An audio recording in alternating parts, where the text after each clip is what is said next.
अब हम लोग 66 नंबर क्वेश्चंस करेंगे। बेटा 66 नंबर क्वेश्चन से शुरू क्या हो जाता है ना कि अब हमारे क्वेश्चंस में जो प्रैक्टिकल क्वेश्चंस दिया हुआ है उसमें क्या है ना कि अब जो आपको कैपिटल दिया होगा, अभी तक तो क्या एरर्स होते थे, जैसे कि अगर कोई एप्रोप्रिएशन छूट गया है, इंटरेस्ट एंड ड्राइंग छूट गया है, प्रॉफिट गलत डिस्ट्रीब्यूट हो गया, तो हम लोग करते थे। लेकिन अब इसमें थोड़ा सा अलग पॉइंट अब क्या आएगा कि यहाँ पे जो अब कैपिटल दिया जाएगा वो क्लोजिंग दिया जाएगा। तो अब जो इंटरेस्ट एंड कैपिटल छूटा है वो जब आप कैलकुलेट करेंगे तो पहले ओपनिंग कैपिटल निकालने के बाद कैलकुलेट करना है। तो वैसे ही 66 में हुआ है। देखिए सबसे पहले क्या हुआ है, सबसे पहले क्या हुआ है कि इंटरेस्ट ऑन कैपिटल मिसिंग था, ये नहीं दिया गया और इसके दिए बगैर ही प्रॉफिट को हमने प्रॉफिट शेयरिंग रेशियो में बांट दिया है।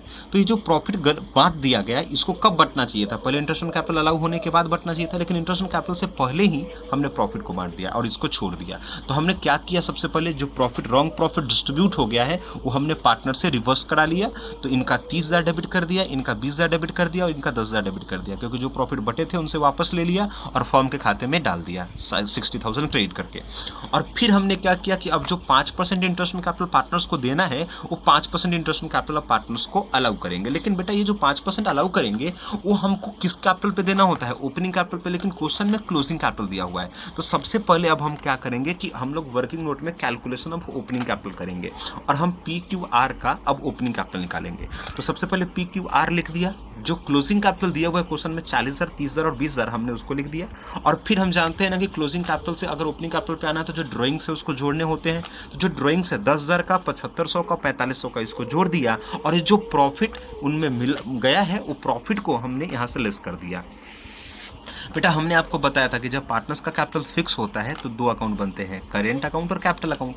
और कैपिटल अकाउंट में उस समय opening capital, additional capital, capital withdraw और क्लोजिंग कैपिटल यही आता है। लेकिन जब फ्लक्चुएटिंग कैपिटल हो तो उसमें सारी चीज़, ड्राइंग्स, प्रॉफिट, एडिशनल कैपिटल सब होता है। तो इस क्वेश्चन में कुछ नहीं लिखा था कि कैपिटल फिक्स है या फ्लक्चुएटिंग, तो हमेशा फ्लक्चुएटिंग माना जाएगा।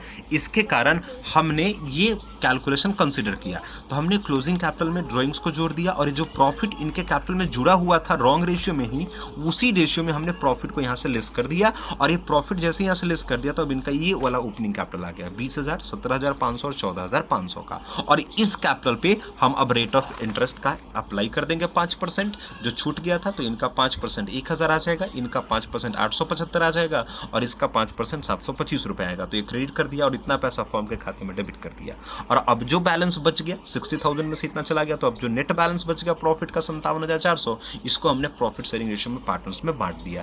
तो ये 3:1 में हमने इनको बांटा तो 28,700, 19,133 और 9,567 रुपये पार्टनर्स को हमने क्रेडिट कर दिया। और फिर अब डेबिट क्रेडिट को जोड़ लिया सारे को और फिर नेट बैलेंस कर लिया। 30 में से 29,700 चला गया, 300 डेबिट का संख्या जाएगा तो डेबिट, 20,000 में से 20,008 जाएगा तो 8 रुपया इनका क्रेडिट, क्योंकि क्रेडिट का संख्या ज़्यादा है, और इनका 292 रुपये क्रेडिट, क्योंकि इनका क्रेडिट का संख्या ज़्यादा है। और एंट्री क्या पास कर देंगे तो पीस डेबिट कर देंगे, तो piece capital account debit, cues capital account credit और आर कैपिटल अकाउंट क्रेडिट कर देंगे इस क्वेश्चन में 66 में। मतलब इस 66 नंबर क्वेश्चन में क्या हुआ कि पहले प्रॉफिट वापस लेना पड़ा, लेकिन जो इंटरेस्ट ऑन कैपिटल छूटा था वो इंटरेस्ट ऑन कैपिटल हमको ओपनिंग कैपिटल पे देना है, तो हमको पहले ओपनिंग कैपिटल निकालना पड़ा और फिर इस ओपनिंग कैपिटल पे हमने इंटरेस्ट अलाउ करके जो भी बैलेंस प्रॉफिट था हमने डिस्ट्रीब्यूट कर दिया। तो ये हमारा 66 नंबर क्वेश्चन था।